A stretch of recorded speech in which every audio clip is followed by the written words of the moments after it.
배우자가 바람도 피지 않고 폭력적이지도 않아요. 그렇다고 집안일을 나 몰라라 하는 사람도 아니에요. 그런데 배우자가 이런 특징을 가지고 있으면 열의 9은 이혼합니다. 그게 뭐냐면요. 안녕하세요. 이혼 전문 변호사 최선아입니다.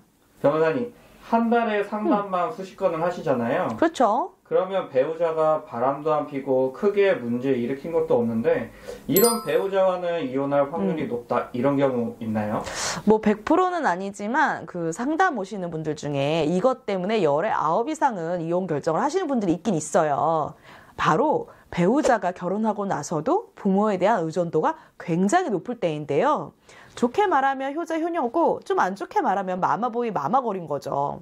아무래도 저희 부모님 세대보다는 형제 자매도 많지 않고 외동인 경우가 많다 보니까 그 부모님의 그 사랑과 관심을 결혼 이후에도 독차지하는 경우가 많은데요. 그렇다 보니까 자녀가 결혼을 했는데도 불구하고 부모님의 그 간섭이 지나치게 이루어지는 경우들이 좀 있어요. 이때 부부간의 갈등이 많이 생기고 이게 점점 심해지면 이혼을 결정하시더라고요. 그런데 부모님한테 지나치게 의존한다라는 기준이 좀 애매하잖아요. 그죠. 부모님이랑 문제를 같이 고민해서 해결해야 하는 것도 있고 도움을 받아야 하는 것도 있잖아요. 근데 그런 사람을 구별할 수 있는 방법이 있을까요? 이게 정확한 기준이 있는 건 아니다 보니까 딱 이렇다 구분할 수 있는 건 아니긴 해요. 하지만 그 오래 상담한 경험을 비추어 보면 두 가지로 부모님 의존도가 높은 성향의 배우자를 확인하는 것이 가능합니다. 첫 번째는요, 주요 의사결정을 부모님에게 떠넘기는 경우입니다. 이런 경우는 보통 그 결혼을 준비하는 과정에서도 쉽게 확인이 가능한데요. 그 이혼 상담을 하면 배우자가 결혼 초기부터 중요한 결정을 해야 되는데 일하느라 바쁘고 시간 핑계도 대고 자기 혼자 결정 못한다고 이렇게 하면서 어머니와 진행하시게 되어서 황당하다고 하시는 분들이 좀 계셨어요. 결혼 전에 중요한 의사결정을 그 부모님이나 가족에게 의존해서 했던 배우자인 경우인데요. 이런 모습이 결혼한 지 한참 지나서도 이어지는 경우가 좀 많았던 것 같아요. 예를 들면 거주지 결정 같은 문제나 부부 당사자끼리만 이야기를 나눠도 많은 갈등이 생기는 자녀 교육 문제까지 시댁이나 처가에서 개입하면 정말 난감하죠. 두 번째는 부부간의 그 갈등을 자신의 가족들에게 전달하는 경우입니다. 결혼 생활을 하다 보면 부부간의 갈등이 생기기도 하고 부부싸움도 해요.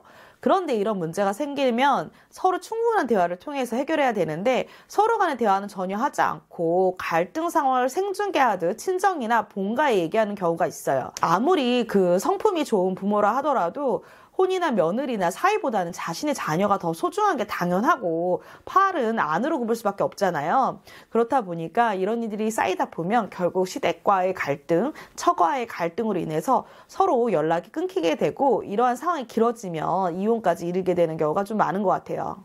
그럼 딱히 잘못한 것도 아닌데 부모 의존도가 높다는 게 이혼 사유가 될 수 있는 거예요? 그러니까 명확한 법률상 이혼 사유에는 해당하지 않고요. 그 6호의 그 기타 혼인을 계속할 수 없는 중대한 사유에 해당이 돼야 이혼이 가능해요. 부모에 대한 의존으로 인해서 혼인이 파탄했다는 것을 증명해야 됩니다. 시댁 처가로 인한 갈등에 대한 증거들을 최대한 모을 필요도 있고요. 부부간에 이를 해결하기 위해서 서로 진지한 노력을 했는지 여부도 중요합니다. 이건 사안마다 차이가 있으니까요. 직접 상담받으시는 게 더 정확해요.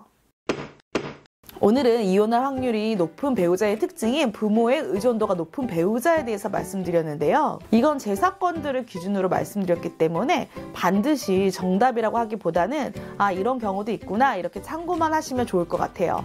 하지만 결혼한 부부라면 부모에게 100% 의존하기보다는 이제 성인이고 독립을 했으니까 부부 당사자가 주체적으로 결정할 수 있도록 서로 간에 노력하는 것이 그 부부 생활을 유지할 수 있는 좋은 방법이 아닐까라는 생각이 듭니다.